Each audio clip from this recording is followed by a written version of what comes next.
That should be good.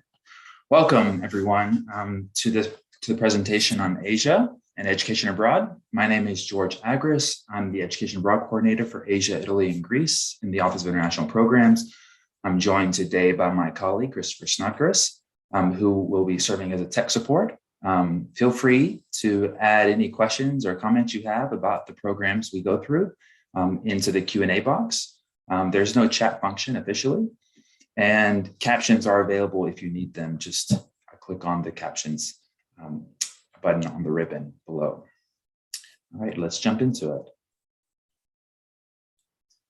So starting with CSU's land acknowledgement, Colorado State University acknowledges with respect that the land we are on today is the traditional and ancestral homelands of the Arapaho, Cheyenne, and Ute nations and peoples.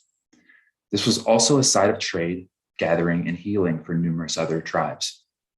We recognize the indigenous peoples as original stewards of this land and all the relatives within it. As these words of acknowledgement are spoken and heard, the ties nations have to their traditional homelands are renewed and reaffirmed. CSU is founded as a land-grant institution, and we accept that our mission must encompass access to education and inclusion.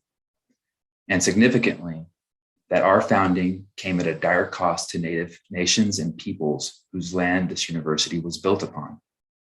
This acknowledgement is the education and inclusion we must practice in recognizing our institutional history, responsibility, and commitment.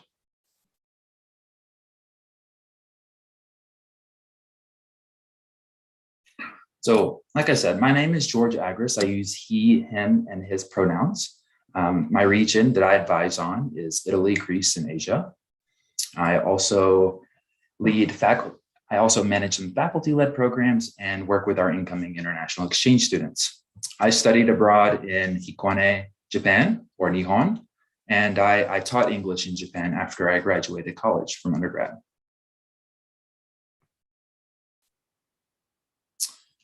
So you might have already attended an Education Abroad 101 presentation. If you haven't, there is a presentation happening tomorrow at 9 a.m. This goes over an overview of education abroad, why it's important, what the breakdown of the different program types are. Now we are jumping into the programs that are recommended, but we can talk a little bit more about that in a minute. Before we jump in, I wanted to dispel some myths about education abroad. First things first. And education abroad can keep you on track on graduation. In fact, if you plan ahead, you can enhance your degree with this important high impact practice. It can also help you graduate on time, and in some cases, even help you graduate early. Second, there's a myth in the education abroad that it's more expensive than courses in living here at Fort Collins, that it's higher than cost of living in Fort Collins, and that's not true.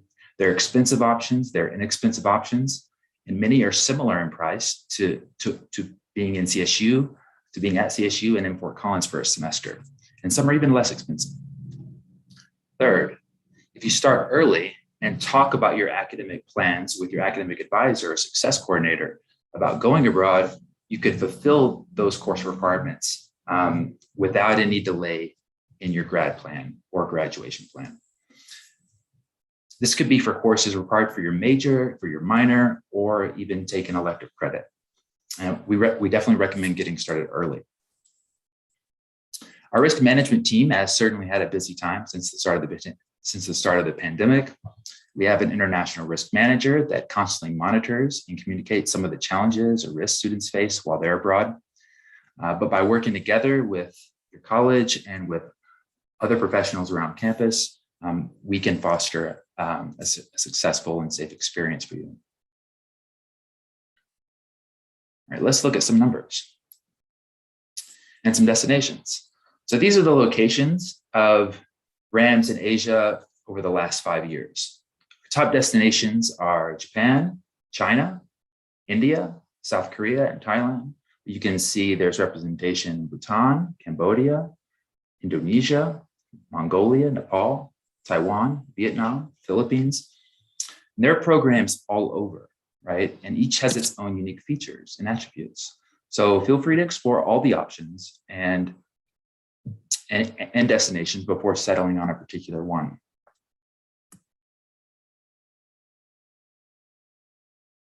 Okay, why consider Asia for an education abroad, you might ask. First question that should come to your mind. Why would I go to Asia and not somewhere like Europe? Well, it's a non-traditional experience for one.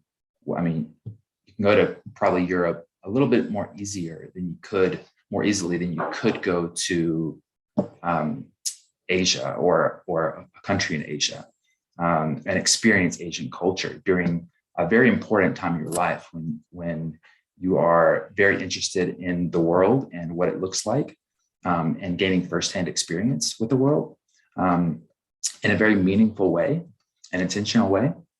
Students that go abroad to Asia want to go for language learning oftentimes. They want to go to study Chinese. They want to go to study Japanese and Nepali. So language immersion and language acquisition is a really strong goal for many of our students at CSU.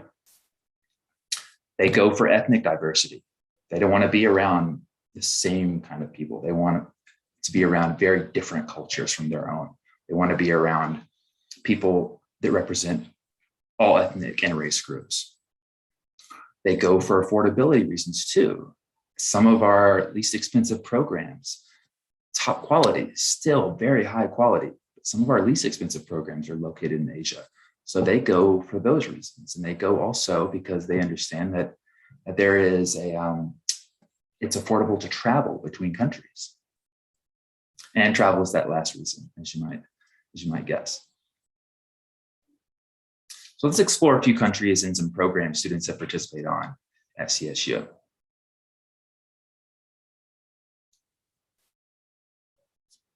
All right, so Japan, definitely one of my highlights, my specialty area. I love Japan, love everything about it. We have a ton of great options. Japan is really good for students that are studying anthropology, geography, Japanese language, history, international studies, business, philosophy, and the list goes on. This is just a sample of coursework that is offered in Japan. Some of the highlights, some of my favorite parts of Japan is the Shinkansen, the bullet train. If you've ever wanted to experience high-speed, efficient transportation, the Shinkansen is a must if you plan to study in Japan. Temples, shrines, hot springs, rural countryside festivals.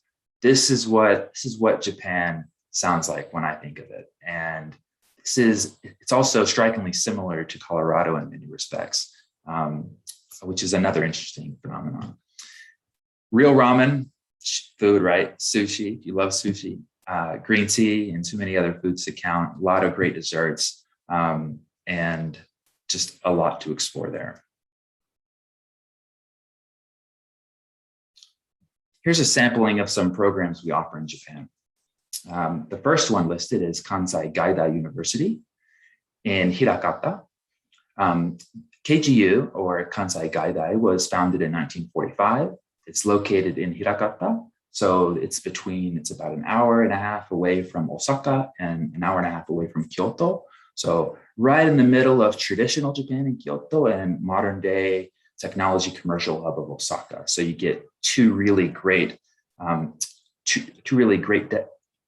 destinations with lots to explore in your backyard. So it's definitely a very, very convenient location, super binny. Enrollment is around 13,000 students, super international and diverse. I help students with the visa process, so no need to worry there. Their Asian Studies program offers a blended curriculum. It's great for business students and those in the social sciences. They also have an internship program, which not many students participate in, but if you're planning on working in Japan or would like to work there after you graduate from CSU, this is definitely a good program to think about. They offer a couple of different housing options. One is to stay on the Global Commons, the UE, which provides interaction with local Japanese university students and gives you immediate access to campus and campus resources. And the other option is a homestay, which you would stay with a Japanese family and share meals with them, usually breakfast and dinner on a daily basis, engage in family activities, which in this experience offers a deep immersive experience. Unfortunately, this option isn't available for spring 2022, but moving forward, we anticipate that this will become an option later. Some other programs worth considering is this USAC program in Nagasaki, specifically for Japanese language students, but they offer other coursework as well. I believe some in the sciences and social sciences. ISA Tokyo is also another popular program at Oberlin University. And yes, Tokyo is a very different kind of study abroad experience than studying in Kansai. But if you'd like to know more about either of these or any three of these programs, please come and see me and we can talk about them. All right. Korea. Coursework common for students going to Korea are history, art, environmental sciences, communication, Korean language, business, econ, finance, a lot more on the sciences, hard sciences, STEM field, and in the mathematics than Japan is. So if you're in STEM, if you're enrolled, if you're studying any of the STEM fields, Korea tends to be a more popular destination than Japan for CSU students. Some highlights of Korea: fantastic blend of activities from temples to palaces, shopping malls, galleries and street markets, a lot to explore, a blend of nature. It's nestled in the mountains. Seoul will never bore. It's known as a 24-hour city, kind of like New York City, and one of the highest speed internet in the world. And the trains are always on time. So I think that definitely doesn't sum up Korea, but those are some of the major highlights, I think. Let's look at some courses, some programs. So most are located in Seoul. We have ISA in Seoul. They offer a few different options through this program. You can study at Korea University, and you can study at Yonsei University. USAC offers a program at Yonsei University. Both are very prestigious institutions, highly ranked, especially in the hard sciences. They have excellent programs in medicine. And the other program listed here is CIE, Arts and Sciences in Seoul. All are really fantastic options.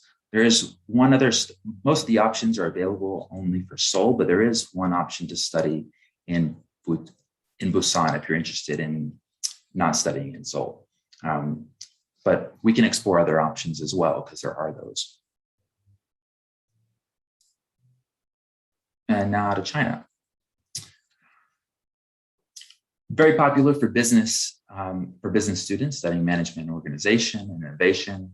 Chinese language is a big draw for students. I know we have quite a few students pursuing a minor in Chinese, and what better way to help you build those critical reading, learning, those reading, writing, and speaking skills than to actually be in China. And there's a lot of there's several programs that offer intensive Chinese language coursework. Some of the big highlights, I think, for China is that it's the second largest economy in the world. If you need an internship or would like to gain practical professional experience working for a company or organization, and you're interested in working potentially in Asia or internationally or transnationally, China would be an excellent place to consider an internship. And my colleague, Christopher, works with students that want to pursue internships abroad. So you'll have to connect with Christopher if you're considering an internship in China. Third largest population of international students, growing every day. There's over 1 million students studying in China from all over, attracting students from Europe, from other parts of Asia, from the region, from even America, doing full degree programs. So it's becoming quite a very international destination, and has many top-ranked institutions, especially in the sciences. And then possible career networking opportunities.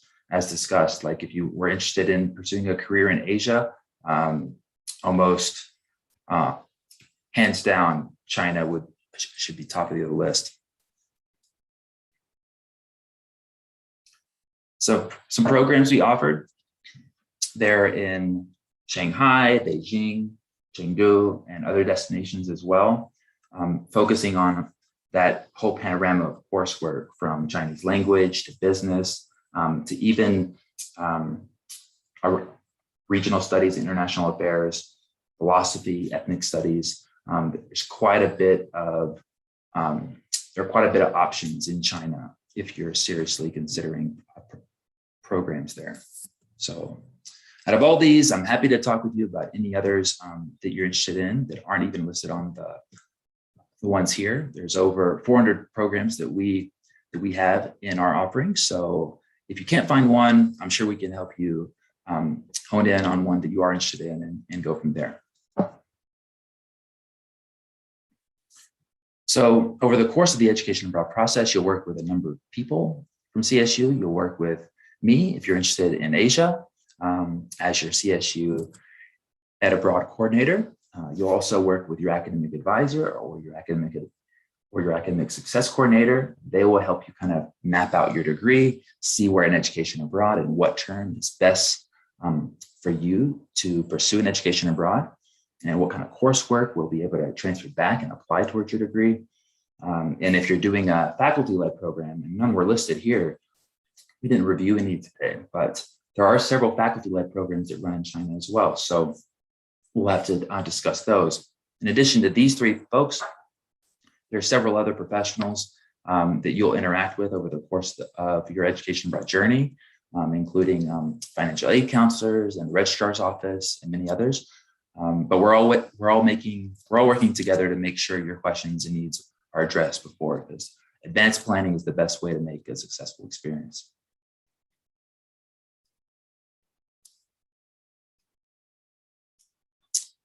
So these are our education abroad coordinators. Let's say you're interested in Asia, but might want to explore some other options. We have Oceania and Spain and Europe, the rest of Europe. We have all those countries represented, Latin America and semester at sea, UK and Ireland. And Christopher, like I said, does internships and research. And Derek does Middle East and Africa. Vanessa does faculty-led programs. There's really a ton of options out there. It's really staggering how many options, over 400 programs that we offer. And yeah, I'm just very excited to talk with you about them. So feel free to make an appointment with me, and we can certainly do that. Our coordinators come with different skill sets, different expertise in these areas. So don't feel shy. Reach out, make an appointment. You can either come see us in person at Laurel Hall, or schedule a virtual advising session. And if you don't know where you'd like to go, that's okay, because we can help you figure that out as well. In fact, it might be worth meeting some of our peer advisors. These are CSU students that have already participated on an education abroad program, that have a wealth of experience studying in their respective countries from a student perspective, and can offer some additional guidance. Brennan studied engineering at Swansea University. Claudia studied at Aix-Provence in France, and Tia studied apparel and merchandising in Morocco. So I know that they would be more than happy to help you look into options as well. So one great thing to know, in case you didn't, it's another myth buster, is that you can actually use your financial aid and scholarships and loans and grants to study abroad. Over 99%, most of it can be applied. To learn more, we have a session at the Education Abroad Fair, so tomorrow morning at 9:30 and Friday morning, on financial aid and scholarships. There you can meet with Cindy and Evelyn, who are presented here. They work with students specifically that are pursuing education abroad as a part of the Office of Financial Aid. And that session will be live, so feel free to come bring your questions. These are some important scholarship deadlines for our common application. Be sure to mark those if you're planning to apply for a winter break program or a spring break program. Definitely good to mark these in your calendar early on so you can plan it in advance. One thing to note about scholarships is that they rarely fund your entire program, but they can help close the gaps between your current financial aid and what you need for abroad. I don't think we can say this enough, because there are a wide range of programs and costs associated with them. And so you want to make sure you find the right one that fits your needs and your wishes best. You can make an appointment with either Cindy or Evelyn through the Contact Us page on our website, or email them at specialprograms@collegestate.edu if you have any particular questions you'd like to ask in advance of your appointment. They can think it'd be a good idea to meet with one of them before you actually apply or as you apply, so that they can help you determine if it's a good fit with your budget or not.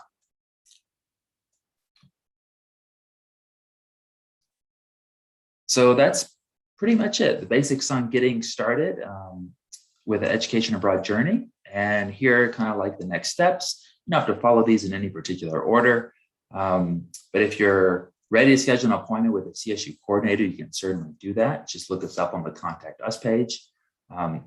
If you're wanting to start the process kind of on your own, you can look into programs that might be of interest to you, specifically looking at the classes that you'll need to take that you think might work well with your degree.